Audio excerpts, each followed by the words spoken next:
साथियों नमस्कार। साथियों, जैसा कि आप जानते हैं कि एक प्रोटेस्ट चल रहा है जंतर मंतर पर, उसको नीट के एग्जाम के विरोध में स्टार्ट किया गया था। धर्मेंद्र प्रधान जी का इस्तीफा मांगा जा रहा है और इस प्रोटेस्ट में धीरे धीरे अब इस तरह के लोग शामिल होने लगे हैं, जिससे खुल कर के सामने आ रहा है कि कैसे पूरे इकोसिस्टम काम कर रहा है। मैंने एक रील में और एक वीडियो में आपको बताया था कि ये प्रोटेस्ट नीट के नाम पर हो रहा है, लेकिन धर्मेंद्र प्रधान का इस्तीफा इसलिए मांग रहे हैं क्योंकि वो एनसीईआरटी की किताबों में बदलाव कर रहे हैं, जो फर्जी इतिहास हमको पढ़ाया है उसको हटा रहे हैं, जिससे हमारी गुलामी की मानसिकता खत्म हो। इस बात के चक्कर में ये पूरा का पूरा इकोसिस्टम बिल्कुल परेशान हो चुका है और धर्मेंद्र प्रधान के खिलाफ आ चुका है। इसमें आम आदमी पार्टी ने अपने कैंडिडेट्स आगे किए, बाद में सोनम वांगचुक को ला करके एफसीआरए का, अभी धीरे धीरे देखना एफसीआरए का विरोध भी ये लोग करेंगे, बाकी सब लोग तो कर ही रहे हैं।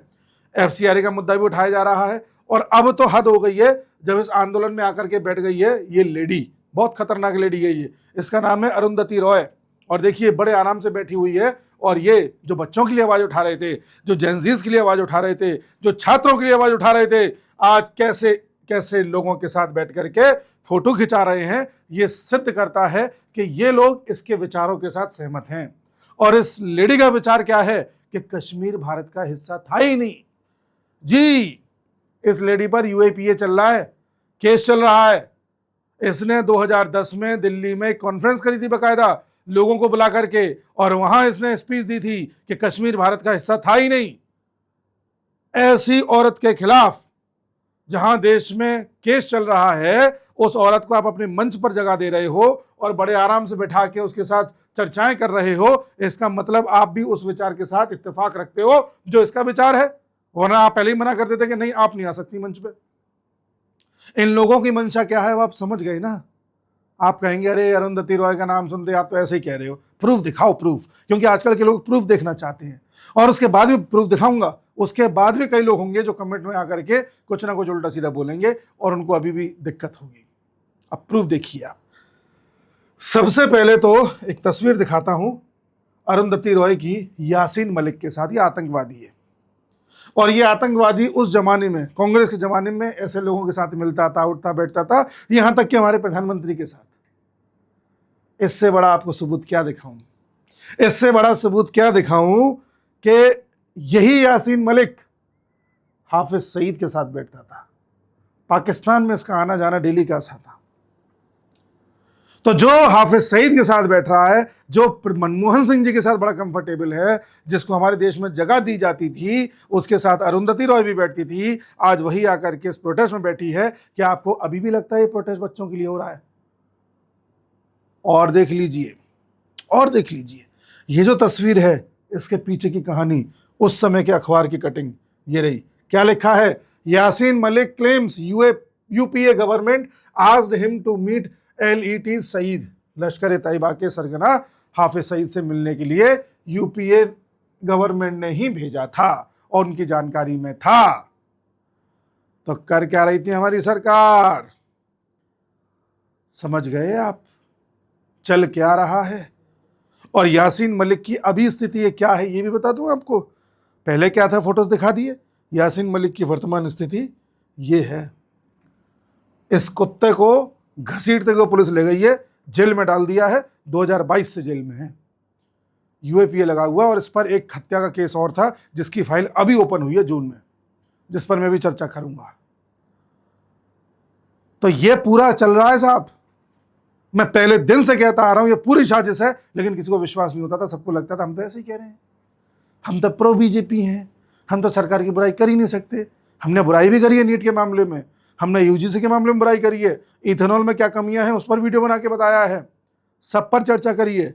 लेकिन इस जितने भी ये टॉपिक हैं, छोटे छोटे टॉपिक जिन पर हल निकाला जा सकता है, मेरा मतलब है कि इथेनॉल से आपकी गाड़ी खराब हो रही है, नुकसान आपका है, चलिए उस पर हल निकालेंगे। नीट आउट हुआ, नहीं होना चाहिए था, चलिए उस पर हल निकालेंगे। लेकिन इसकी आड़ में कोई आपके देश में आतंकवादी गतिविधियों को बिल्कुल मजबूती प्रदान कर रहा हो, ये नहीं होने देंगे। देश से बड़ा कुछ नहीं है। गाड़ी खराब हो जाए भले ही, पेपर छूट जाए भले ही, कुछ भी हो जाए, देश से बड़ा नहीं है। और देखिए एक एक करके। अब आप कहेंगे प्रूफ तो दिखाइए, तस्वीर दिखा दी है आपने, क्या पता AI से बना ली हो। प्रूफ देखिए। India, author Arundhati Roy to be prosecuted over 2010 Kashmir remarks. 2024 का ये आर्टिकल है आई थिंक, कि इसको 2010 का जो इसका भाषण था उसको लेकर के सजा अब जा करके हुई है। हमारे देश में एक बड़ी प्रथा चलती है कि किसी आदमी को 2-4 अवार्ड मिल जाए ना बाहर के, तो हम उसे बहुत बड़ा आदमी मानने लगते हैं। हमें लगता है ये आदमी बड़ा एजुकेटेड है, दमदार है। फिर चाहे केजरीवाल को कोई मैक्सेस अवार्ड दे दे, रवीश कुमार को मैक्सेस अवार्ड दे दे, सोनम वांगचुक को अवार्ड दे दे, या अरुंधति रॉय को तमाम तरह के अवार्ड मिले हुए हैं, बुकर प्राइज़ मिला हुआ है, पेन प्रिंटर प्राइज़ मिला हुआ है, ऐसे न जाने कितने प्राइज़ मिले हुए हैं। हमें लगता है कि हाँ कितनी काबिल शख्सियत है ये, जबकि इन्हें तैयार किया जाता है। ये मैं आपको मोहम्मद यूनुस का एग्जाम्पल देके भी दिखा चुका हूँ। बांग्लादेश में तख्ता पलट कर आया, उसके बाद मोहम्मद यूनुस को वहाँ भेज दिया गया। मोहम्मद यूनुस वही था जिसको नोबेल पीस पुरस्कार दिया गया था। वेनेजुला में जो राष्ट्रपति की प्रमुख कैंडिडेट थी इससे पहले के राष्ट्रपति के सामने, उनको नोबेल पुरस्कार दिया गया था। हर जगह एक ऐसा व्यक्ति तैयार किया जाता है जिस पर लोग भरोसा कर सकें। भरोसा करने के लिए उसके पास कुछ पुरस्कार, कुछ ऐसी चीजें दे दो जिससे कि वो कल्चर्ड हो जाए, तैयार किया जाता है। अब आपको और चीजें दिखाता हूं, देखिए। Kashmir was never integral part of India, Arundhati 2021 में ये बात छपी है, और इसी के चलते इस पर बाद में हुआ है मामला। खुद है इसके बयान हैं। ये चीजें इस देश में नॉर्मल थी। आपके देश में रह करके कोई कश्मीर को इंटीग्रल पार्ट नहीं मानता था, आपको नॉर्मल लगता था। आपके देश में रह करके 2 संविधान चलते थे, आपको नॉर्मल लगता था। आपके देश में रह करके 2-2 विधान चलते थे, आपको नॉर्मल लगता था। कश्मीर में धमकी दी जाती थी, दमे तो आकर के दिखाओ चौक पर, कोई नहीं जा पाता था, ये आपको नॉर्मल लगता था। आपके देश में हर दिन पेपर आउट होते थे, पैसे देके भर्तियां होती थी, आपको नॉर्मल लगता था। लगातार भ्रष्टाचार होते थे, आपको नॉर्मल लगता था। 2010 से 2014 के बीच में चाइना जहां प्रोग्रेस करता रहा, आपके देश में बड़े बड़े प्रोजेक्टों को दबा दिया गया, कभी किसी एनवायरमेंटलिस्ट के नाम पर, कभी किसी और वजह के नाम पर। इसी तरह के लोगों ने आकर के प्रोटेस्ट किए, प्रोजेक्ट बंद कर दिया गया, फिर चला ही नहीं, हम पीछे रह गए चाइना से। आपको ये सब नॉर्मल लगता था, लेकिन एक नीट का पेपर आउट होता है तो आप इतने आग बबूला हो गए जिन्हें कितनी बड़ी बात हो गई जो कभी हुई नहीं थी। ये पहले नॉर्मल लगती थी आपको। आपके किस तरह से इतने बड़े देश में पूरा एक नैरेटिव चलाया जाता था, ये देख लीजिए। और देखिए, इस अरुंधति रॉय का थोड़ा सा बैकग्राउंड निकालते हैं। इसको बुकर प्राइज मिल चुका है, पेन प्रिंटर प्राइज मिल चुका है। पैदा ये उस समय असम और मेघालय एक थे, शिलोंग में हुई है, मेघालय में देखा जाए तो। इसकी मदर मैरी रॉय एक मलयाली क्रिश्चियन है।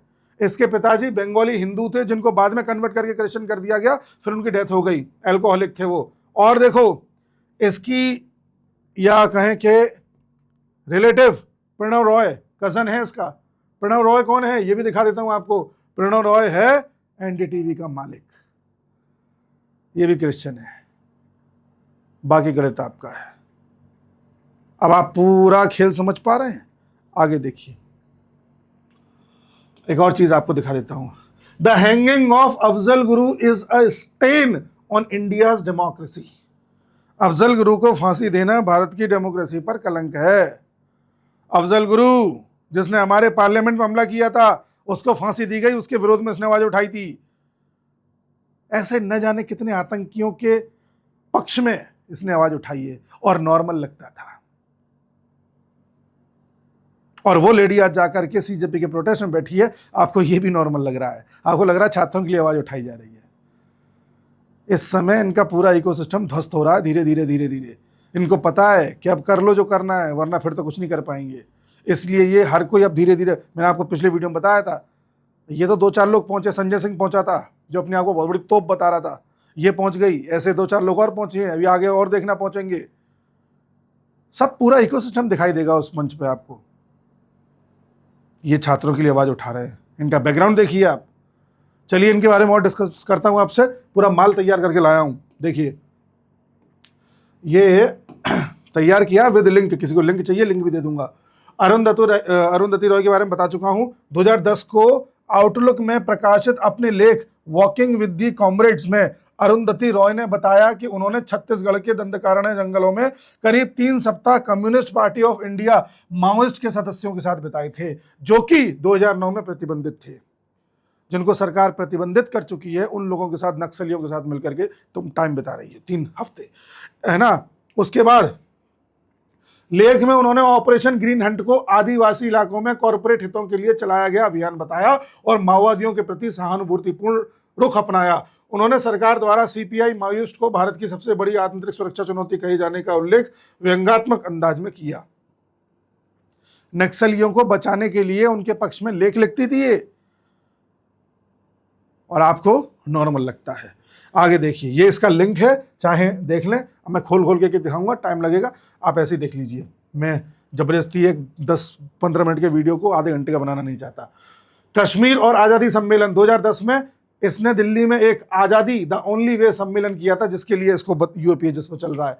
इस कार्यक्रम में सैयद अली शाह गिलानी भी था, SAR गिलानी और वारा वारा राव भी थे, अरुंधति रॉय और यासीन मलिक, ये तो मैंने दिखा दिया आपको, ठीक है। उनकी किताबें आज़ादी, फ्रीडम, फासिज्म, फिक्शन 2020 और माय सेडिशियस हार्ट 2019 उनके वामपंथी और सरकार विरोधी विचारों को दर्शाती हैं। 2020 में उन्होंने 2011 के अपने एक बयान पर माफ़ी मांगी, जिसमें उन्होंने कहा था कि पाकिस्तान ने अपने लोगों पर वैसी सेना नहीं चलाई जैसी भारत ने चलाई है। ये तक ये कह चुकी थी, बाद में इसने माफ़ी मांगी क्योंकि इसे लगा कि कुछ ज़्यादा ही बोल गई, ठीक है।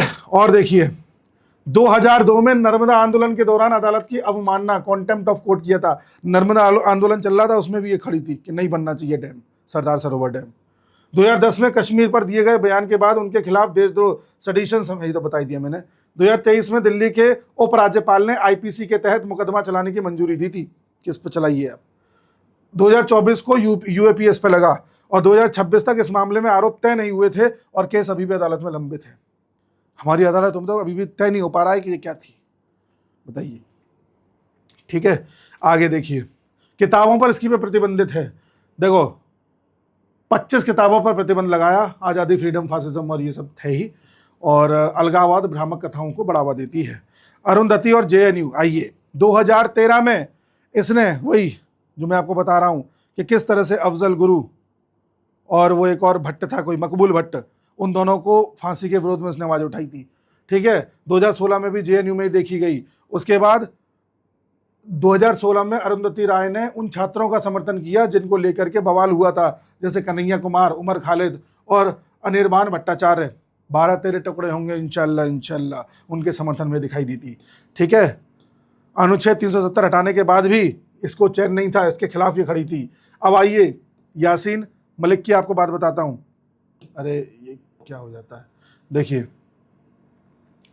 यासीन मलिक की समरी देख लेते हैं। 1990 में 4 इंडियन एयरफोर्स जवानों की हत्या करी थी। 1989 में रवैया सैयद अपहरण किसने किया था और सरला भट्ट हत्याकांड इसने किया था, ठीक है।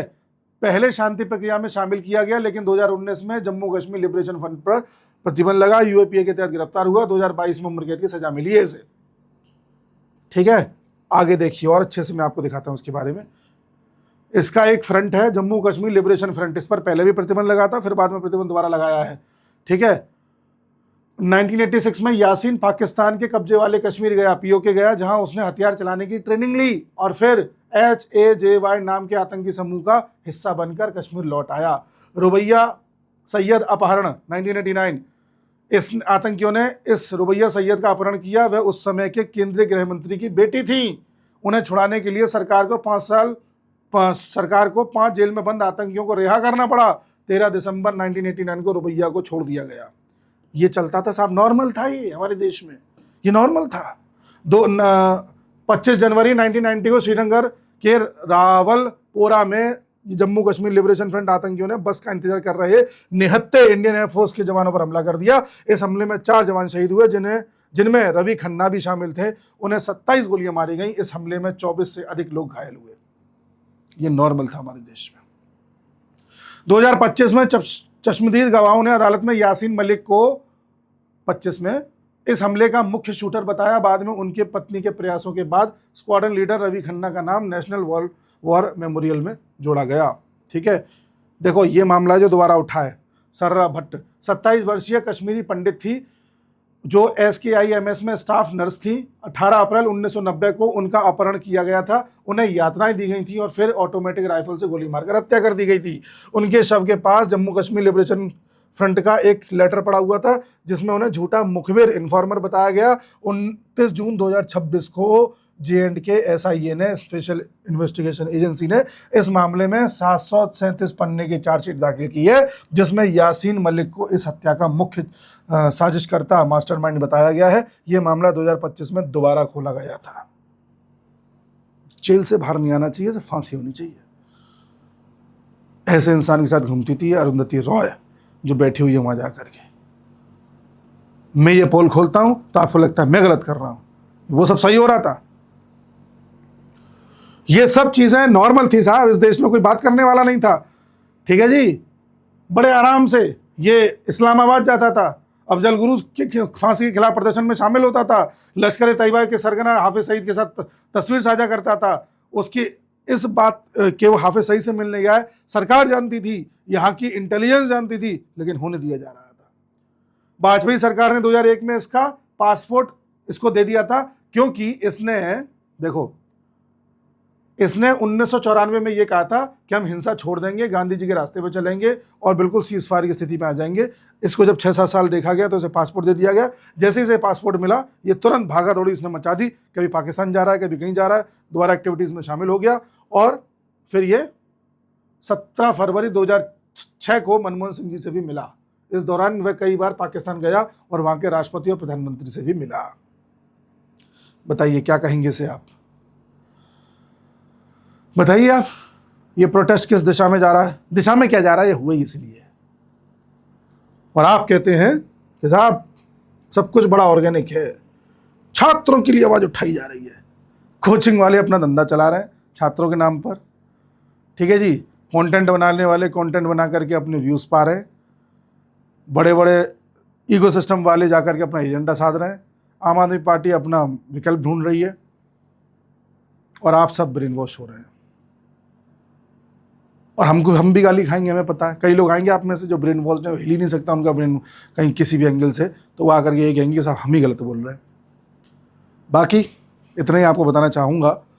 कोई अपडेट आएगी तो लेकर के आऊँगा। अगर ये वीडियो सही लगा हो, मैं जनरली कहता नहीं हूँ, इस वीडियो को शेयर करना और हमारे चैनल को सब्सक्राइब जरूर करना।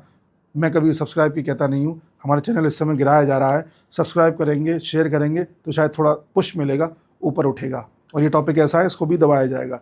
इसलिए कह रहा हूँ, आपके समर्थन की ज़रूरत है, बिल्कुल हमारा सपोर्ट कीजिएगा। मिलता हूँ, तब तक के लिए नमस्कार।